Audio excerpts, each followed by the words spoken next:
10 de la mañana con 36 minutos, conversamos con Luis Alberto Salgado, secretario general colegiado del Partido del Pueblo.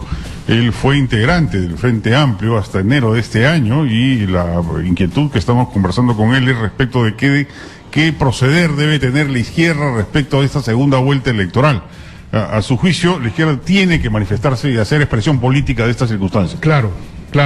Y en general, Carlos Tapia, que estuvo aquí la semana pasada, dijo que el escenario y el horizonte de la izquierda debe ser el 2021 y que bajo ese horizonte sería un error pronunciarse respecto de uno u otro candidato. Bueno, yo creo que es un grave error mantener esa perspectiva porque es una irresponsabilidad. Aquí estamos en un momento crucial donde hay que tomar posición muy claramente, más allá de cálculos políticos que pueden ser más o menos inteligentes o más o menos desacertados.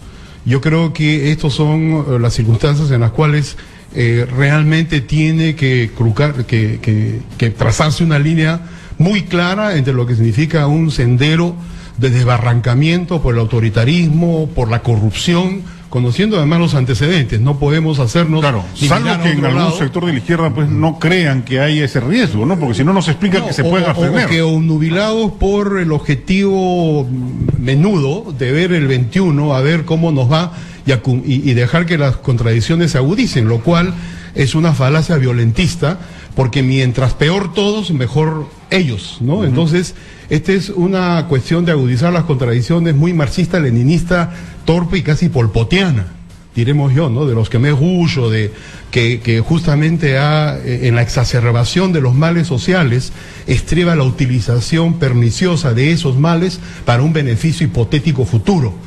Entonces lo que subyace a ese razonamiento de al 2021, y no apoyemos a ninguno de los dos como si fuera lo mismo el señor Kuczynski, que sí, bueno, tiene una perspectiva con la cual podemos tener diferencias respecto al modelo económico, respecto de los lobbies, etcétera, pero sí el señor Kuczynski no puede decirse que es ni mafioso ni que pacta con narcos. Este es el tema de fondo y que tiene que ver, Juan Carlos, ya con la nación misma, con la democracia, con el concepto integral que tenemos de relación Estado-sociedad y de construcción de la descentralización real sin corrupción en el país. Entonces, ¿pero no hay posibilidad de admitir que Keiko represente un neo-fujimorismo? Bueno, eso es para quienes quieran pensarlo así. Las evidencias del pasado, la experiencia del pasado y las evidencias del presente no indican eso.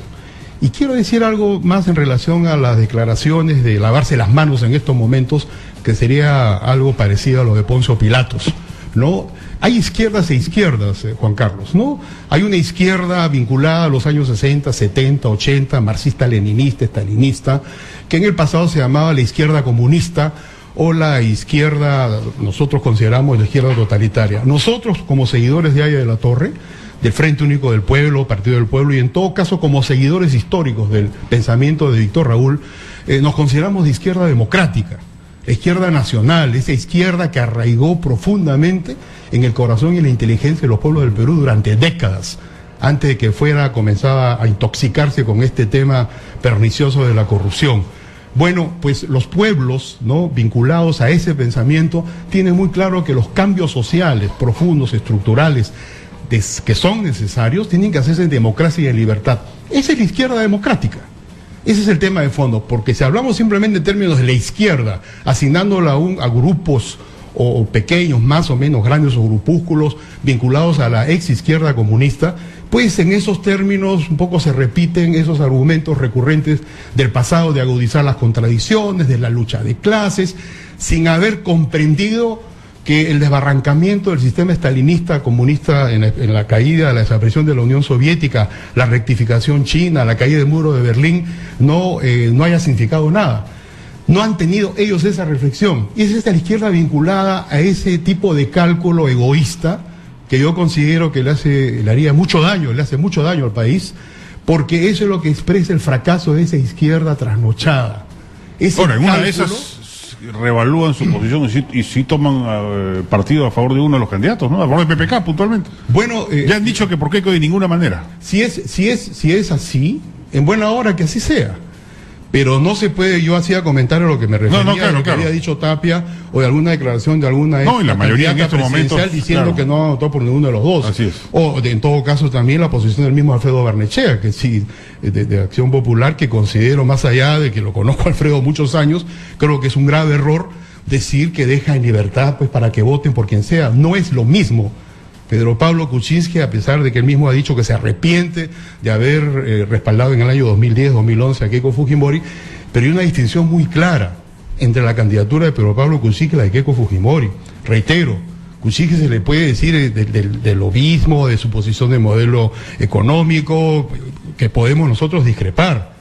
Pero una cosa muy distinta es ser mafioso, pactar con narcos y construir una red metastásica de corrupción que llegó a minar las bases mismas del Estado Nacional Peruano durante los años 90, durante los cuales la señora Keiko fue 6 años primera dama. Pero no hay posibilidad de que se recicle un movimiento político.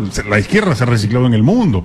En el mundo. El franquismo se recicló con Aznar, el pinochetismo con la derecha chilena. Sí, pues, pero es que hay que ver cuáles son los antecedentes. Exitosa. Hasta hace muy poco la señora Keiko Fujimori decía que su padre era absolutamente inocente de todo.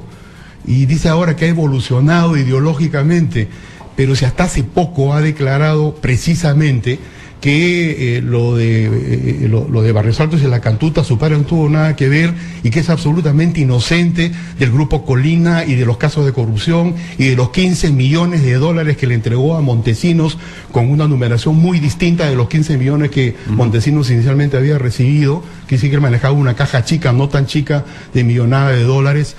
Los 6.000 millones de dólares que se considera fría y objetivamente que en los años 90 le han saqueado al Estado peruano y a la sociedad peruana el régimen fujimorista.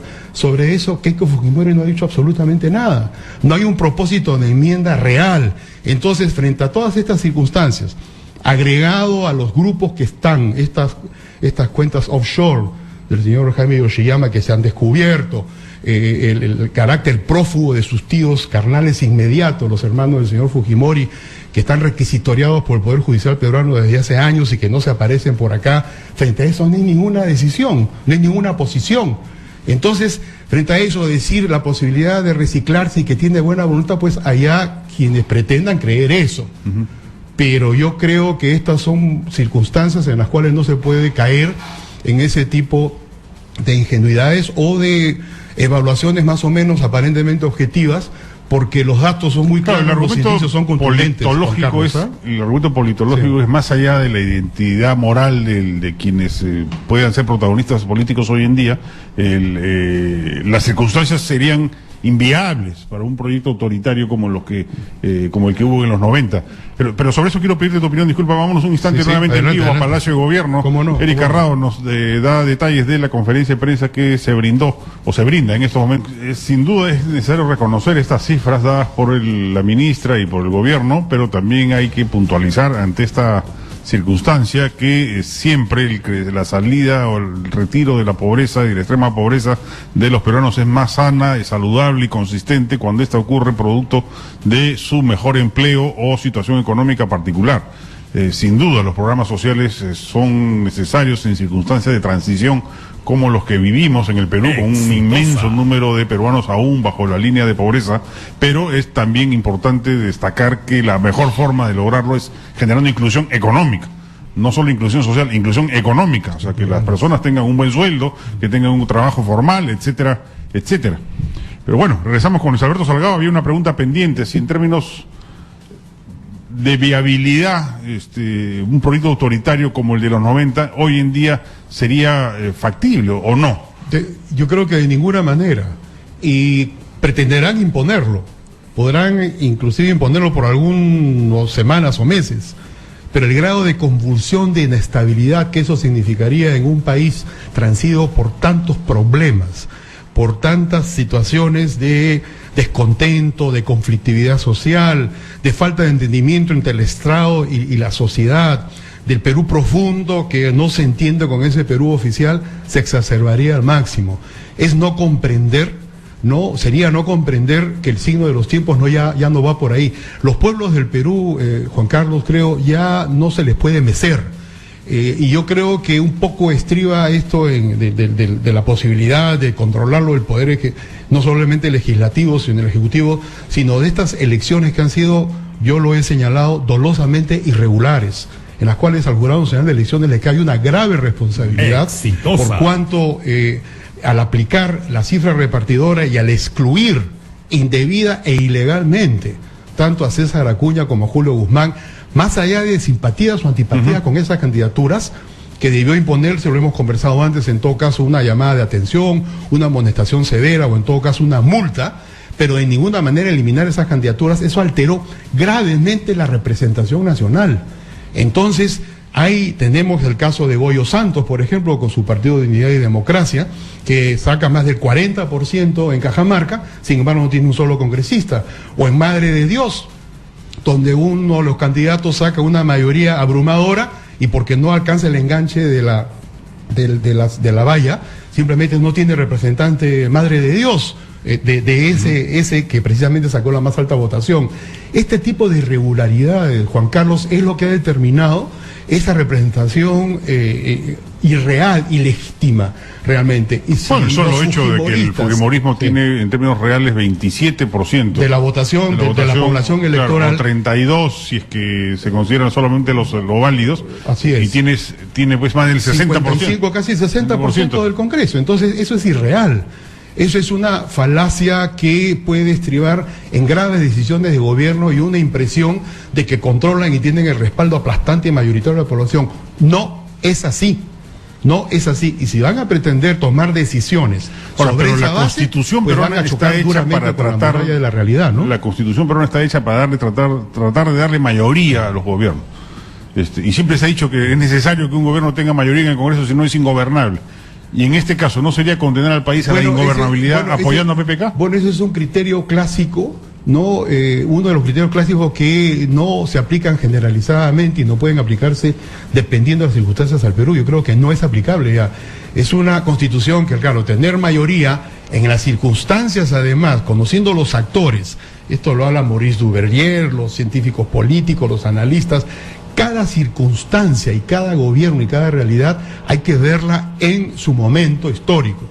Entonces, creo que en la presente circunstancia, darle el poder ejecutivo a quien ya tiene 70 o más congresistas en el Congreso, por las razones que ya conocemos, pues yo creo que sería muy malo para el país y acarrearía una gran inestabilidad. Y en el caso hipotético, que creo que debería ser para el país, de que llegue Pedro Pablo Kuczynski a la presidencia de la República, el fujimorismo optara por una posición obstruccionista, sistemáticamente como por ejemplo optaron los republicanos del año 2010 con Barack Obama. Barack Obama asume el 20 de enero del 2009, claro. Y el 2010 los republicanos ganan la Cámara de Representantes, se quedan por un poco en el Senado, que después controlan totalmente hasta hace poco, y es el control total de los republicanos. Pues nunca antes ha habido tal nivel de obstrucción y de ineficiencia del Parlamento norteamericano, del Capitolio, como en estos tiempos con esa mayoría republicana, por oponérsele obstruccionistamente y sistemáticamente al régimen del demócrata Barack Obama, que más allá de los errores que puede haber cometido en el balance, está teniendo una visión positiva ante la población norteamericana. Pero sobre todo veamos las consecuencias en esta posición de destrucción y de obstrucción sistemática por parte de esa mayoría republicana al gobierno de Barack Obama. El Partido Republicano prácticamente está al borde de la autodestrucción, ha perdido identidad, está dividido en 10, 15 posiciones y han tenido posiciones de extrema derecha que está llevando prácticamente a la desaparición del Partido Republicano tal como fue inicialmente concebido y que ha sido el GOP, el Grand Old Party. ¿Pero qué lecciones nos deja eso para el Perú? Que el fujimorismo no haría lo mismo. Yo creo que si el fujimorismo optara por una labor de obstruccionista al país, ¿no?, al gobierno hipotético de oposición o de que no es de sus líneas, que no sería de Keiko Fujimori sino de Kuczynski, y de las fuerzas democráticas que Kuczynski lograra convocar. Esto es muy importante también. No es una carta blanca que se le haría a Pedro Kuczynski. Y esto los compañeros del Frente Único del Pueblo de Pero debería comprometerse a algo, PPK. ¿Perdón? ¿Debería comprometerse a algo, PPK? Para debería haber señales claras. ¿Como cuáles, por ejemplo? ¿No? Yo creo que debería, por ejemplo, expresar con respecto al mismo modelo económico y aspectos fundamentales con respecto al salario mínimo, con respecto al rol del sector privado y al rol del Estado mismo, sin caer en el estatismo absurdo, ¿no?, que ha llevado pues al fracaso a muchas economías, con respecto, por ejemplo, a atender y escuchar mejor, como he conversado, por ejemplo, hace algún momento con César Villanueva, respecto de escuchar a los pueblos del Perú, de aplicar los convenios de derechos humanos, el convenio 169. El Perú y los peruanos no son antimineros.